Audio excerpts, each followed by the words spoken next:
Hello, friends. This is Dave Hurwitz, executive editor at ClassicsToday.com, here with If I Could Choose Only One Work by, what would it be? Well, the by is Claude Debussy, the great Debussy, and the work in question is the Préludes, books 1 and 2. I group that as one work because they're all preludes. They go together quite nicely. They're all available on a single album. And the evil god Cankresans, who is threatening to destroy classics, except for one work by each composer, has told me, his disciple, that I can pick an album. And thank God for the compact disc, because as a result of that, it's possible to get all the preludes on a single disc. I mean, an album could have, several discs too, but you can get them on a single disc. Think of, for example, Stephen Osborne on Hyperion. Totally fabulous. And so, yes, we can do all the preludes, and I'm really happy about that. But this was a difficult choice, of course, because Debussy didn't write a lot, but he wrote a lot of masterpieces. He was not by nature an orchestral composer. You may recall he asked Koechlin and Caplet and others to orchestrate some of his stuff because he couldn't be bothered to do it. So I ruled out the orchestral pieces, even though they're some of his most famous works, La Mère, for example, and the Image, and the Prelude to the Afternoon of a Faun. My goodness, the work that defined musical impressionism for the orchestra. But Debussy, that's who we're talking about. Debussy was fundamentally a piano person. He was a piano composer. And his greatest works, I think, are piano works, or his most characteristic. Remember, we're not necessarily talking about greatest or biggest. I mean, you would have to say Pélias et Mélisande, the opera, right? But, which is like no other opera anybody else ever wrote. But I think if we're going to talk about his most iconic and characteristic pieces, we'd have to do something for the piano.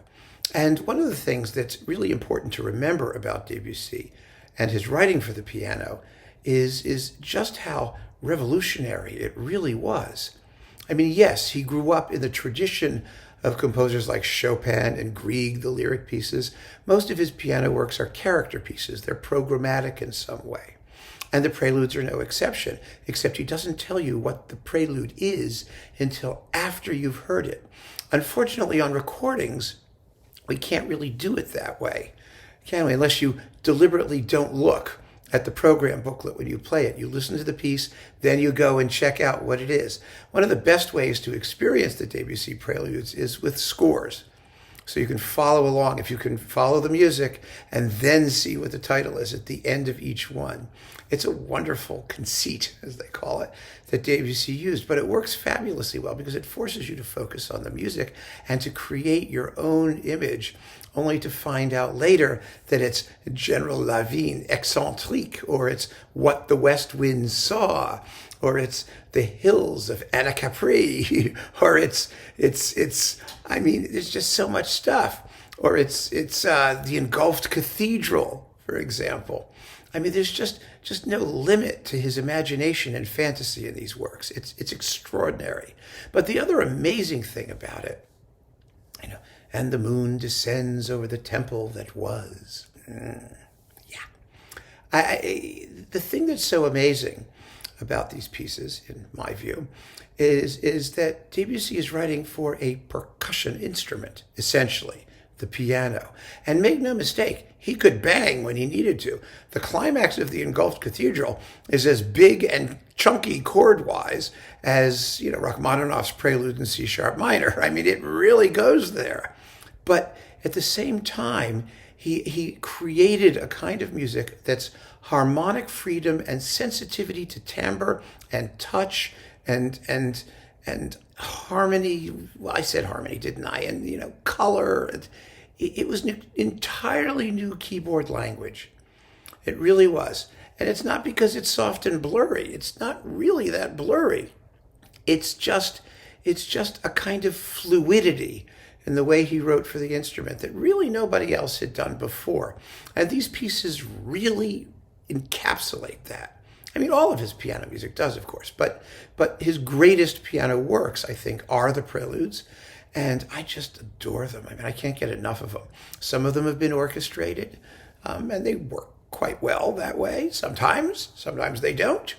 But in their original versions for keyboard, they are a test of everything a pianist has to bring to the table. Their touch, their tone, their taste, their finesse, their virtuosity, their ability to play loud and fully without banging, their use of the pedal. Everything that a pianist has to do, Debussy makes them do. And he makes them do it in a way that no composer before him had quite achieved, in quite the same way, in such a concentrated fashion. So yeah, I'm going for the Preludes. I mean, I know I've seen some other suggestions, and I respect them tremendously, but I think it has to be a piano work, and if it has to be piano work, it has to be these pieces. So thank you so much for joining me. Keep on listening, friends. Take care.